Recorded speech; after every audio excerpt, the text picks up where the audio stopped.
맑은 묵국 맛있게 끓이는 게 어렵나요? 만나요리가 한 방에 해결해 드리겠습니다. 안녕하세요. 함께해요 만나요리입니다. 오늘은 담백하고 시원하게 묵국 끓이는 꿀팁을 알려드릴게요. 끝까지 시청하셔서 꿀팁 받아가세요. 무를 500g을 준비를 했는데요. 이 무가 500g은 안 나갑니다. 요거를 잘라서 500g만 준비를 할게요.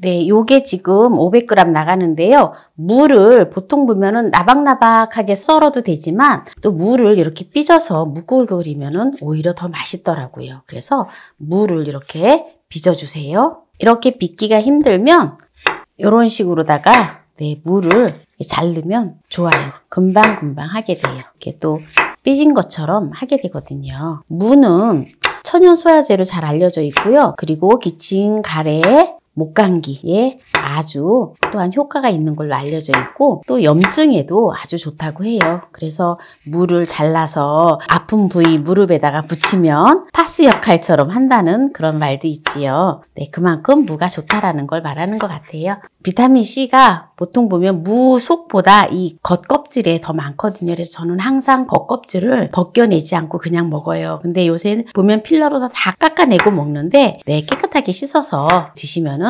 건강에도 좋고 껍질은 겉껍데기는 그냥 드시는 게 좋아요. 근데 무를 이렇게 삐지면은 이상하게 그냥 무를 나박나박 썰은 것보다 맛있더라고요. 가을 무는 아주 달기 때문에 달고 맛있어서 가을 무를 맛있게 먹을 수 있을 때 무를 가능한 한 많이 먹으면 좋은 것 같아요. 이제 무를 이렇게 이제 다 삐져 놓았는데요. 여러분들 묵국 끓일 때 어때요? 묵국을 먼저 무를 볶아서 하시잖아요. 무를 볶을 필요 없어요. 그냥 묵국을 맛있게 끓이는 꿀팁을 알려드리겠습니다. 여기 무에다가 국간장을 이렇게 한 큰술을 넣고 참기름을 한 큰술을 넣어주세요. 이거를 이렇게 묻혀 놓으세요. 이렇게 무를 재웠다가 국을 끓이면 아주 맛있습니다. 이렇게 해놓고요. 오늘은 이제 우리가 보통 보면 명절 때 뭐 탕국 또는 이제 소고기 묵국을 이제 끓이잖아요. 그래서 명절 때 끓이는 탕국을 준비를 한 거예요. 그래서 명절 때 이제 탕국을 끓이는데 무는 이제 지금 삐져서 지금 이렇게 간장에다 재워놨고요. 소고기를 준비를 했는데요. 소고기는 제가 양지를 준비를 했어요. 그래서 양지를 300g을 준비를 했는데요. 약간 핏물을 키친타올로 이렇게 조금 찍어주세요. 보통 많은 주부들이 소고기를 다 볶아서 소고기 미역국을 끓일 때도 소고기를 볶아서 사용을 하는데 그럴 필요 없어요. 특히 또 많은 양을 할 때도 역시 볶을 필요 전혀 없습니다. 이렇게 핏기를 좀 이렇게 찍어내 주고요. 이렇게 볼에다 담아주고요. 재워주세요. 소고기를 재워주는데 이것도 국간장을 한 큰술 넣어주고 참기름 한 큰술 넣어주고요. 그리고 청주를 한 큰술 넣어줘요. 이렇게 재워 놓습니다. 저는 오늘 소고기 묵국에 이걸 준비를 했어요. 바로 곤약이에요. 곤약을 300g을 준비를 했는데요. 곤약이 의외로 또 다이어트에도 좋고 포만감도 있고 해서 아주 좋아요.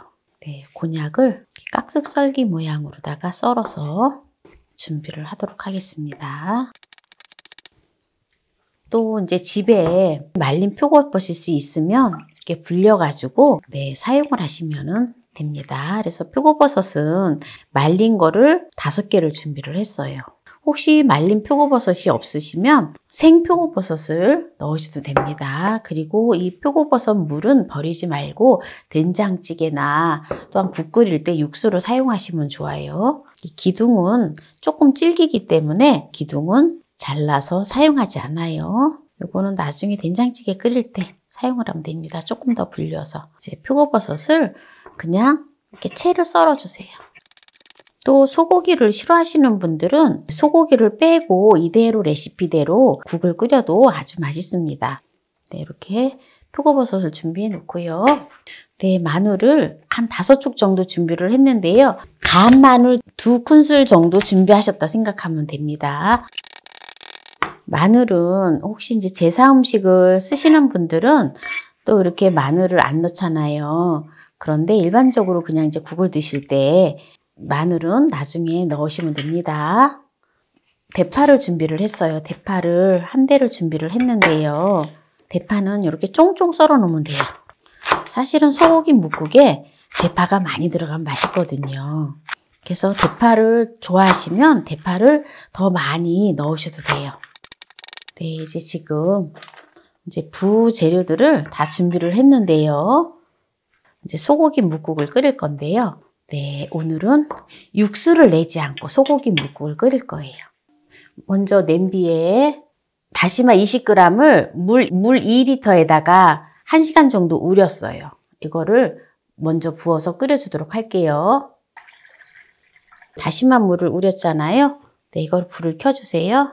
청주 네, 2큰술만 넣어줘요. 그리고 뚜껑을 덮어서 먼저 물을 끓여줍니다. 네, 지금 다시마 육수물이 끓고 있잖아요. 네, 여기다가 먼저 고기를 넣어줘요.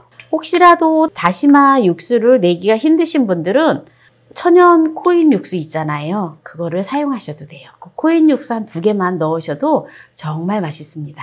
코인 육수는 만나물에서 주문하시면 됩니다. 네, 이렇게 소고기를 넣어주는데 네, 1큰술씩 이렇게 넣어주세요. 고기에 잡내도 없고 아주 맛있습니다. 육즙이 고기에 이렇게 딱 갇혀서 소고기국이 정말 맛있어요. 제가 맑은 소고기국을 끓인다 했잖아요. 이제 이렇게 해서 끓잖아요. 그러면은 요 이제 핏물을 싹 걷어주면 돼요. 한 소끔 끓어야 돼요. 네. 소고기는 필수 아미노산이 완벽하게 들어있기 때문에 특히 알부민이라고 하는 성분이 들어있어서 이 알부민 성분은 간 기능을 원활하게 해줘요. 그래서 꼭 이 알부민 성분이 들어있는 필수 아미노산을 우리가 항상 섭취를 좀 해줘야 됩니다.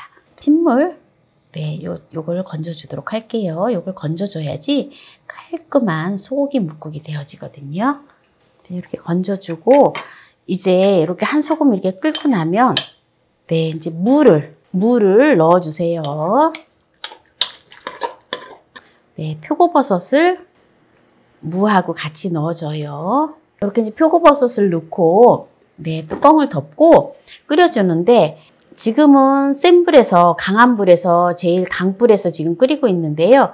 끓기 시작을 하면 중불로 해서 좀 끓여줘야 돼요. 네, 그래서 무가 푹 익을 정도로 끓여주면 됩니다. 네, 지금 네, 소고기 뭇국이 잘 끓고 있는데요. 지금 중불로 해서 제가 한 5분 정도 끓여줬거든요. 끓기 시작했을 때 네, 이제 지금 나머지 재료를 이제 넣어서 한 소끔 끓여서 내면 됩니다. 네, 지금 곤약을 넣어주고요. 그리고 대파도 넣어주고 마늘도 다 넣어주면 됩니다. 네, 이제 이렇게 하고 혹시라도 이제 간을 보시고 간이 싱겁다 싶으시면 네, 간을 더 하시면 돼요.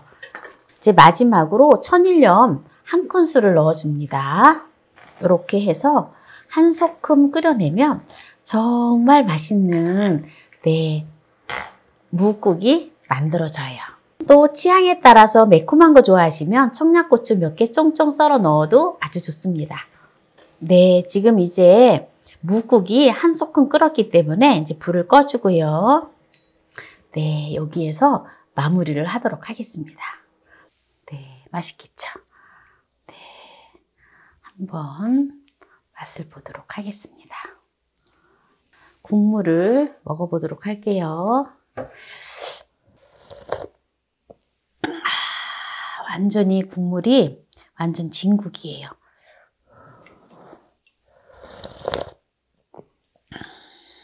속이 그냥 뻥 뚫립니다. 무가 푹 물러서 너무 맛있어요. 너무 맛있어. 근데 무를 납작납작하게 썰은 것보다 이렇게 해서 또 재워가지고 간장에다 재워놨다가 하면 간이 쏙 배어서 너무 맛있어요. 이것도 제가 또 여러 번 끓여본 결과 이렇게 하니까 더 맛있더라고요. 고기가 육즙이 완전히 그냥 끝내줘요. 그래서 육수도 국물도 맛있지만 특히 고기랑 같이 무랑 먹었을 때에 그 고기에 그 육즙이 이렇게 딱 갇혀 있기 때문에 얼마나 맛있는지 몰라요. 요즘은 아주 또 싱겁게 먹잖아요. 근데 저는 요게 간이 저한테는 딱 맞기는 한데 또 싱겁게 드시는 분은 천일염을 조금 간을 보시고 적게 넣으시면 돼요. 나중에 또 그대로 따라했더니 너무 짜요 라고 또 말씀하시면 또 제가 곤란하지요. 그러니까 그거는 이제 식성에 따라서 네, 또 짤 수도 있고 싱거울 수도 있고 하니까 여러분들 식성에 따라서 간은 하시면 됩니다. 그래서 오늘 담백하고 시원하게 묵국 끓이는 꿀팁을 알려드렸는데요. 오늘 이 영상이 마음에 드신다면 구독, 좋아요, 알람 설정 부탁드립니다. 오늘 이 영상을 끝까지 시청해 주신 함께해요 만나요리 가족 여러분 감사합니다. 건강하세요.